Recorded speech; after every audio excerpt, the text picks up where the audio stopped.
Bienvenue, chers téléspectateurs, dans une nouvelle émission du programme Terra, où vous allez découvrir les secrets de l'environnement.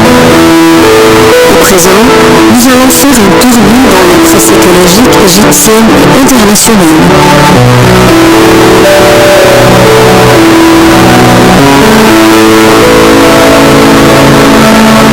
Nous vivons sur Terre comme dans une ciel. Notre atmosphère joue le rôle d'une vitre. Les gaz, dits à effet de serre, les GES, captent et retiennent la chaleur. Plus de détails sur l'effet du réchauffement climatique dans un commentaire.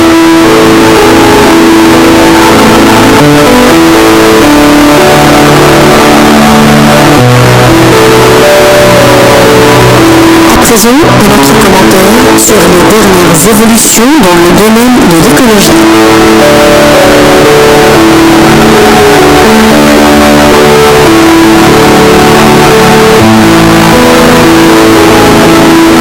L'émission d'aujourd'hui est consacrée à l'exposition et a comme sujet le mille du point de vue artistique.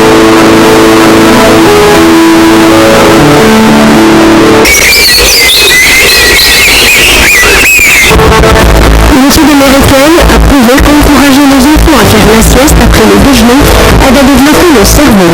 Selon l'étude, la sieste aide les enfants à l'âge de 3 à 5 ans pour mieux comprendre et étudier les notions de la période avant scolaire. Des aliments à éviter en suivant un régime alimentaire. Le soja, qu'on peut acheter au supermarché, est un aliment industriel qui a des effets négatifs démontrés sur le long terme. Les céréales du petit déjeuner. Le jus d'orange qui est aussi calorique qu'un soda. Un yaourt à la noix de coco et les salades qui contient des croûtons, du parmesan et des sauces. Mesures d'urgence et première évacuation de résidents sur l'île de Hawaï, la plus importante de l'archipel éponyme. Les flots de lave du volcan Kailua menaçaient les maisons depuis des semaines.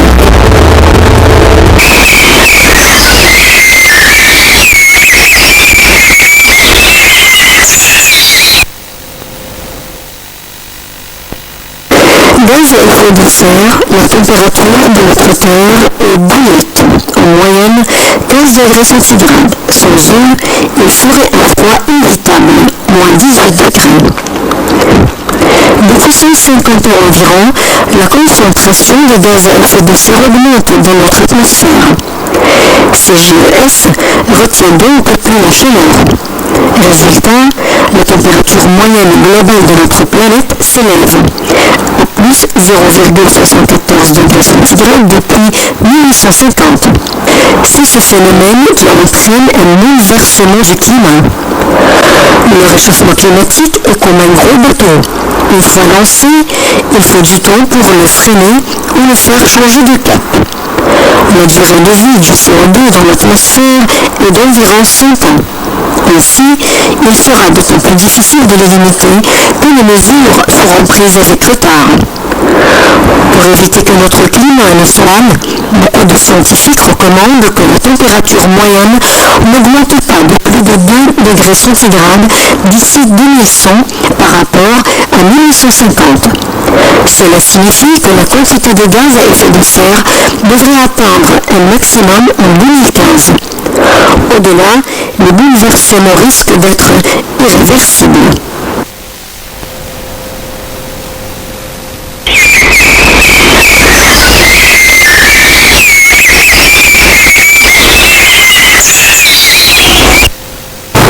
Mort du dernier léopard d'Égypte.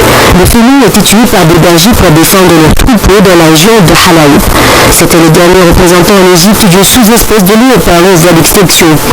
La mauvaise nouvelle est tombée le 21 décembre 2014. Le dernier léopard recensé en Égypte a été tué par un groupe de bergers dans la région de Halaï située au sud-est du pays. C'est à la suite d'une battue que le félin a été coincé dans une caverne où la bête a été abattue. Selon les bergers, l'animal aurait attaqué mutuelle de Madère. En Égypte, la mort de ce léopard a déclenché une polémique entre défenseurs des bergers issus de la cause animalière.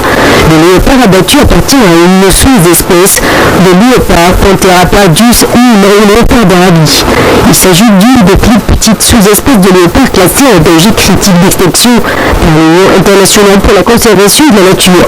Depuis le 19e siècle, la population de léopard d'Arabie a baissé de 90%. Ce félin est victime de la perte et de la fragmentation de son habitat. Solitaire, il vit dans des zones reculées, accidentées de la péninsule arabique et de celle du Sinaï. Ces zones étant arides, le léopard a besoin d'un vaste territoire pour trouver suffisamment d'eau et de nourriture. Le léopard est également victime de la raréfaction de ses proies, des actions de défense du bétail et du braconnage. À ce titre, il est inscrit en annexe I de la Convention sur le commerce international des espèces de faune et de flore sauvages menacées, c'est-à-dire que l'exportation des spécimens nécessite la délivrance et la présentation préalable d'un permis d'exportation. Des efforts de conservation ont été mis en place pour sauvegarder le léopard d'Arabie. Il existe notamment des centres d'élevage en Arabie Saoudite et dans les Émirats Arabes Unis. Le plus connu est le Breeding Center for Endangered Arabian Wildlife. Mais pour assurer la pérennité des dernières populations sauvages, il convient de créer de nouvelles réserves. En Égypte, il existe de nombreuses réserves naturelles, mais elles disposent de peu de moyens.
Le symposium des innovations scientifiques dans le domaine de l'agriculture a été organisé récemment au Centre national de recherche et au but de discuter des moyens de sauvegarder la sécurité alimentaire.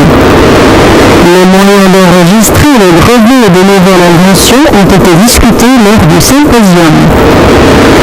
Le développement des richesses piscicales, les moyens d'affronter la pénurie d'eau et les produits naturels utilisés comme alternative des matières chimiques et des insecticides étaient sur l'agenda du symposium.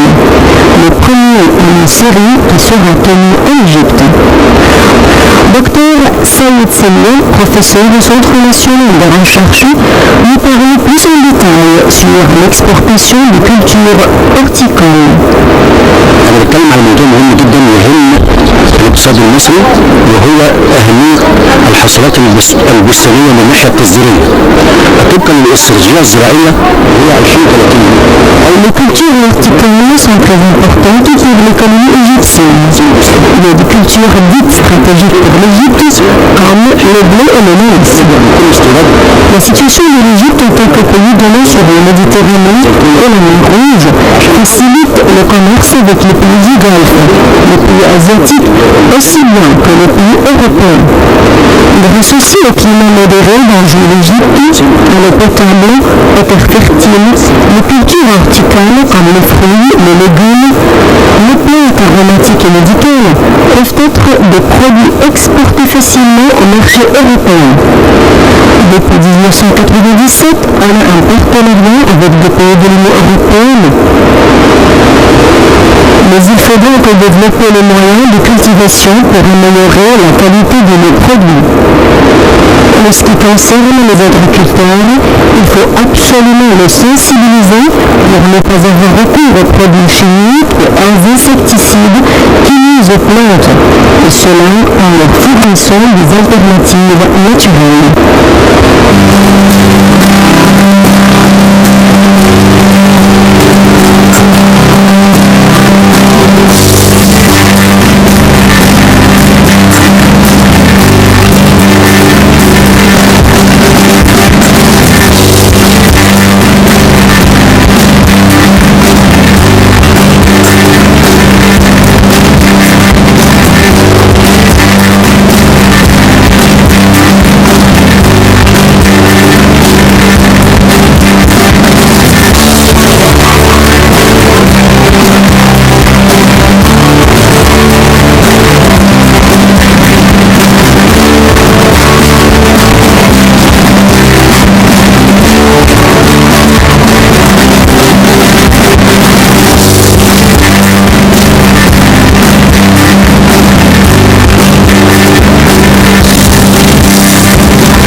On a déjà interprété le sujet de la pollution du Nil et les moyens de le sauvegarder dans plusieurs émissions. Aujourd'hui, nous parlons du Nil du point de vue artistique, et ceci à travers une exposition tenue récemment au Caire. Notre invité aujourd'hui a été inspiré par le Nil à travers ses voyages en Afrique où elle a parcouru le chemin du fleuve, de ses sources, les pays qu'il traverse, son bassin et son embouchure à la Méditerranée.